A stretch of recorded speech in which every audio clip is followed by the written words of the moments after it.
Bonjour à toutes et à tous. Alors, avant de vous parler du sujet du jour, Égalité et Réconciliation, qui a appelé à soutenir une manifestation pour soutenir les chrétiens d'Orient qui se feraient massacrer par les musulmans, morts de rire. Quelle bande d'escrocs cela. J'aimerais faire deux commentaires. Le premier, je vois de plus en plus de gens, en règle générale, c'est des filles, euh, qui font partager des photos, hein, de filles qui s'exhibent.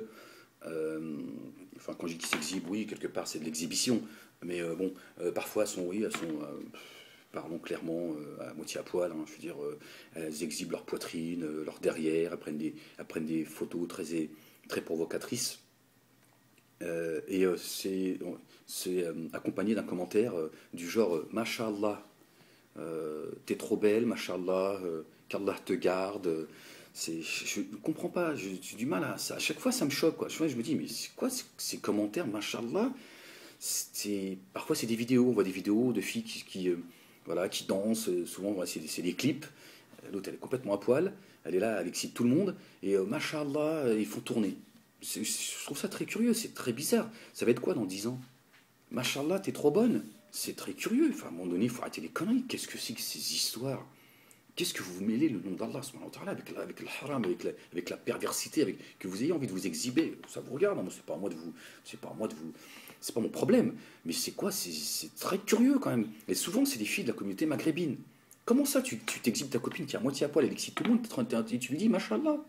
Je ne comprends pas. Déjà de te mettre en photo sur Facebook, déjà j'ai envie de te dire, je sais pas, mais bon, tu fais ce que tu veux, mais moi ma fille, elle est hors de question qu'elle se mette, qu'elle s'exhibe sur Facebook. Je vous le dis tout de suite. Bon, j'ai pas de fille, mais les choses soient claires, quoi. Tu t'exhibes pas sur Facebook. D'abord, c'est comme ces bébés, tout ça. J'ai envie de vous dire. Des fois, j'ai envie de leur dire, machin là, c'est mignon. Mais il y a des gens, tu sais, d'un simple regard, ton fils, tu sais pas ce qui va lui arriver. Il y a des gens, le prophète nous a prévenus. Nous a prévenus. Le père de Youssef, salam, Youssef, notre prophète bien-aimé, salam, son père lui a dit ne rentre pas et ne sort pas toujours par la même porte. Parce qu'il y a des gens, ils sont envieux. Il y a des gens, parfois même, ils sont même pas mal intentionnés, mais ils sont tellement envieux. Donc, tu t'exhibes tes enfants comme ça, ton bébé sur le Facebook. Hein, à un moment donné, il faut que, je sais pas, alors là, bon, c'est un autre débat, mais même moi, quand je vois ces enfants, à chaque fois, c'est moi, je me dis, comment ils exhibent leurs enfants comme ça, ils se rendent pas compte. Il y a des gens, ils font des saloperies avec des photos, machin, et vous livrez vos enfants, au lieu de les protéger, de cette société qui est malsaine, de ce 21e siècle où les gens ils pensent qu'ils n'ont qu'une envie, c'est de sauter le mal aux gens, vous exhibez vos enfants et tout, je sais pas. Et puis en plus, je sais pas, un peu de pudeur, c'est quoi ta vie? Tu l'exhibes comme ça sur Facebook? Ton enfant, machallah, qu'Allah il le bénisse. L'exhibe pas comme ça sur Facebook, j'ai du mal à comprendre. Alors c'est toutes ces filles là qui s'exhibent, qui passent leur temps à montrer leur poitrine, là. Elles ont des poses comme ça que leurs derrière sont là, ah, je suis trop belle. Et l'autre, machallah. Tu dis, dans 10 ans, ce sera, t'es trop bonne, machallah. C'est, je sais pas, moi, en tout cas, ça me choque. Et deuxième point, c'est j'ai vu Geneviève de Fontenay qui a fait un incident diplomatique en Algérie lors d'une soirée Miss Algérie. Ah, je sais pas où on va, la communauté maghrébine, la communauté musulmane. Miss Algérie, elle a parlé de l'Algérie française. Alors certains se sont levés et tout. Ils n'étaient pas contents. Ya Hamar, tu devrais ne pas être content. L'incident diplomatique, c'est cette soirée de Miss Algérie. Qu'est-ce que ça veut dire, Miss Algérie? C'est parti, vous aussi, vous avez envie d'exhiber vos filles et vos femmes. Qu'est-ce que ça veut dire quoi? Ça va être quoi dans 10 20 ans? Ça va être quoi? Ça va être Miss Puterie pour essayer d'être le plus poli possible. C'est quoi ces pays dits musulmans qui copient l'Occident? Je comprends pas. Ils sont en train de dire oui, l'Algérie, c'est une terre d'islam, l'Algérien. Miss Algérie. Elle a raison, Geneviève de Fontenay. C'est la France, c'est l'Algérie française. Alors d'ailleurs, vous devriez appeler la soirée Miss France. Qu'est-ce que c'est que cette volonté de copier le monde occidental?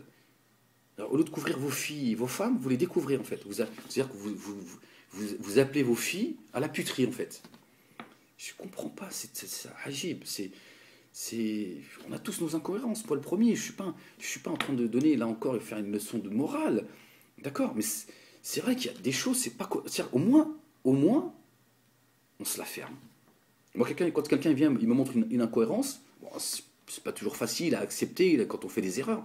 Mais au moins, alhamdoulilah, je me dis, bon, il a raison. Je suis là en train de parler d'islam et j'envoie ma fille, elle envoie son CV pour s'inscrire chez Miss France. Qu'est-ce que tu racontes? C'est quoi, mettre ton délire? Qu'est-ce que tu veux au juste? Tu veux que ta fille apporte le hijab et tu l'envoies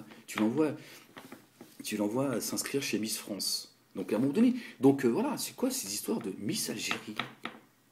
Vous allez me dire quoi? Bon, j'ai pas vu l'émission, vous allez me dire quoi? Non, mais elles sont pas. Non, c'est quoi cette exhibition? C'est ça la femme en islam.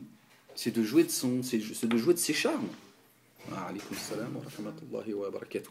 Donc voilà, j'avais juste envie de vous parler un peu de cette incohérence que, voilà, moi je comprends pas, c'est très curieux. Voilà, donc je voulais revenir très rapidement sur un article d'Égalité et Réconciliation qui a appelé, c'était une manifestation du 27 juillet 2014, si je ne dis pas de bêtises, oui c'est ça, où Égalité et Réconciliation appelle à soutenir une manifestation pour soutenir les chrétiens d'Orient qui se feraient massacrer, bien évidemment, par les islamo-bamboulas en Irak et ailleurs.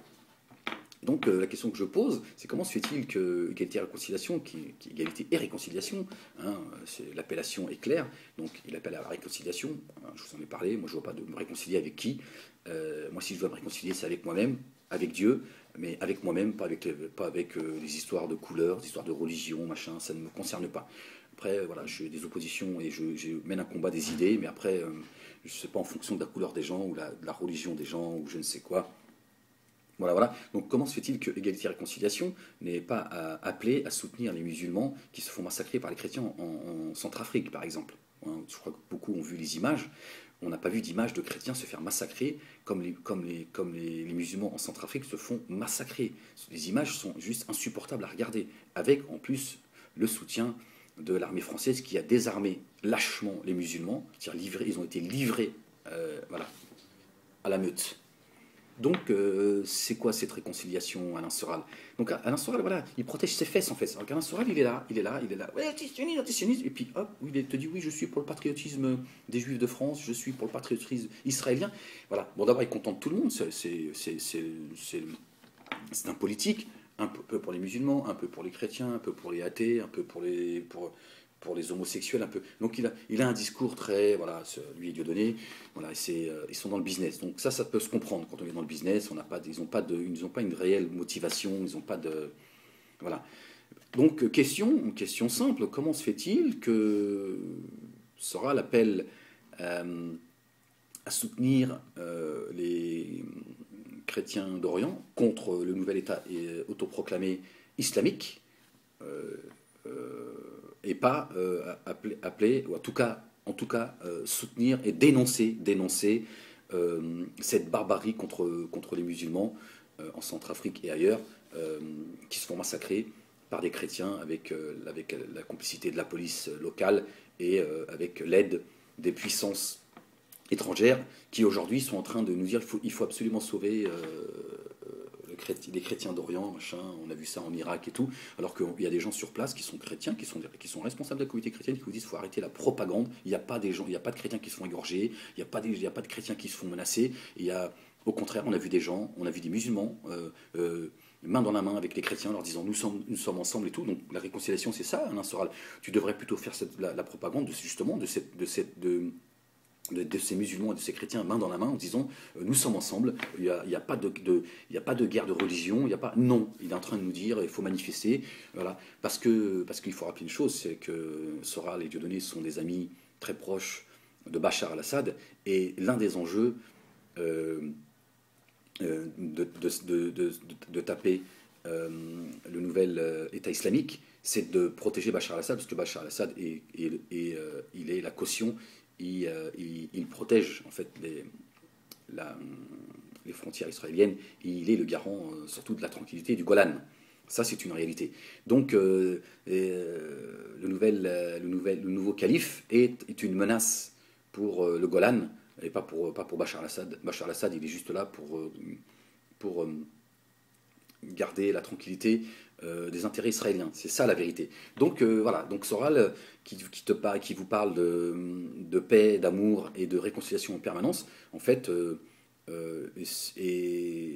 fait, et a la même politique que cette nouvelle coalition entre les Iraniens, l'Arabie Saoudite, les chiites, Israël, l'Iran, j'ai certainement dû en oublier, la France bien évidemment, qui est aujourd'hui aussi. Donc voilà, donc on peut aussi inclure égalité et réconciliation, qui ont exactement la même politique, parce qu'ils défendent en réalité tous les mêmes intérêts. On peut être en désaccord avec le nouveau autoproclamé calife, certes, c'est mon cas, mais voilà, il faut pas non plus être injuste, et c'est parce qu'on n'est pas d'accord avec certains qu'on doit dire tout et n'importe quoi. Voilà, j'ai aussi entendu Nasrallah s'exprimer ces derniers jours, en nous rappelant comment le prophète alayhi salam s'est comporté le jour où il est revenu à la Mecque en tant que conquérant. C'est marrant, j'en ai parlé dans une de mes vidéos, certains en ont le souvenir, parce que c'est assez récent, et j'avais expliqué justement et donc j'ai entendu le même discours de Nasrallah, là, il y a quelques jours, expliquant qu'effectivement le prophète sallam n'a égorgé personne, il est arrivé en conquérant à la Mecque, après avoir été expulsé, après avoir subi ce qu'il a subi, ce que ses compagnons ont subi. Donc on ne va pas revenir sur l'histoire, mais voilà, ça a été très violent. Malgré cela, il a donné le droit à chacun. J'ai rappelé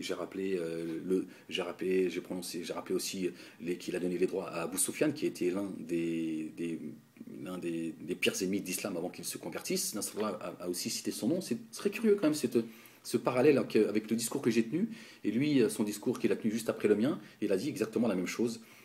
C'est assez curieux. Alors après, bon, voilà, ne tombons pas dans la parano, mais j'ai trouvé ça très curieux qu'il ait cet exemple-là. Mais ce que je voudrais dire à Nasrallah, c'est Nasrallah, tu devrais commencer à tenir ce discours au tien, parce que ceux qui massacrent les réfugiés palestiniens en Syrie, c'est les tiens. Ce sont les chiites qui sont aux côtés de Bachar al-Assad. Et aujourd'hui, la coalition avec tes ennemis, c'est quand même très curieux. On ne se lie pas avec les ennemis de l'islam parce qu'on aurait un combat commun. Je suis désolé. Donc tu ferais mieux, Nasrallah, d'essayer de raisonner, par exemple, le nouveau autoproclamé calife, et de lui dire voilà, il faut qu'on se pose et qu'on discute, et il faut qu'on revienne à l'essence première de l'islam. Donc nous, on est prêts à te soutenir, on est prêt à combattre ensemble les ennemis de l'islam, mais il va falloir que tu changes certaines choses. Tu peux pas égorger, tu peux pas t'en prendre à des gens, à des non-musulmans ou à des musulmans comme tu le fais. C'est complètement anti-islamique. Donc voilà, le vrai combat que devrait mener Nasrallah, et pas se coaliser avec les ennemis de l'islam qui font du mal à l'islam depuis des années. Iran-Irak, je vous rappelle que c'est pas Baghdadi qui l'a mis en place. Ça a fait combien? Plus d'1 million de morts dans la communauté musulmane. Mais c'est ce qui se passe encore aujourd'hui, et les chiites sont responsables du sang qui coule au sein de la Oumma, puisqu'ils prétendent en faire partie. Pour moi, ils n'en font pas partie. Moi, ceux qui insultent le prophète, ses épouses et les compagnons, pour moi, ils ne font pas partie de ma communauté. Voilà, c'est mon point de vue personnel, mais je l'assume devant Allah subhanahu wa ta'ala, et il sait que je suis sincère, donc j'ai ma conscience tranquille là-dessus. C'est pas un discours c'est pas un discours politique, c'est un discours de foi. Voilà, donc égalité et réconciliation, toujours fidèles à eux-mêmes. Dès qu'il faut appeler à taper sur les musulmans, c'est les premiers à lever le doigt. Dès qu'il faut défendre les musulmans, ils sont cachés. Voilà, j'avais juste envie de vous rappeler cela. Soral a appelé à une manifestation en juillet, le 27 juillet très exactement, à soutenir les chrétiens d'Orient qui seraient massacrés par l'EI. Par contre, les musulmans qui se font massacrer par les chrétiens de manière complètement scandaleuse, et c'est juste insupportable. Là, personne, l'égalité et la réconciliation sont absents. Voilà, j'en profite, je n'étais pas prévu. Voilà, des armes pour l'Iran. Voilà, juste pour rappeler que c'est bien gentil, Nasrallah, de nous parler d'amour, des bisous, mais et de nous rappeler comment se comportait le prophète alayhi salam. C'est une très bonne chose que tu l'aies fait. Effectivement, le prophète sallam a été envoyé comme miséricorde pour les mondes, et pas pour les musulmans, pour les mondes, d'accord, c'est-à-dire même pour le non-musulman. Mais je te rappelle quand même que ceux qui ont inventé le terrorisme au sein de la communauté musulmane, ceux qui ont inventé la ceinture autour de la taille, c'est les Iraniens, c'est les chiites. Donc ça, c'est une réalité. Donc il serait peut-être bien aussi que tu le rappelles et que tu dises que c'est anti-islamique que d'aller tuer des innocents en se faisant sauter. Voilà, c'est pas les sunnites qui ont importé le terrorisme au sein de la Oumma, ce sont les chiites. Voilà. Donc voilà, c'était juste une question, un rappel concernant leur association d'égalité et réconciliation, l'amour, les bisous et ma grand-mère. Voilà, je vous salue tous. Ciao.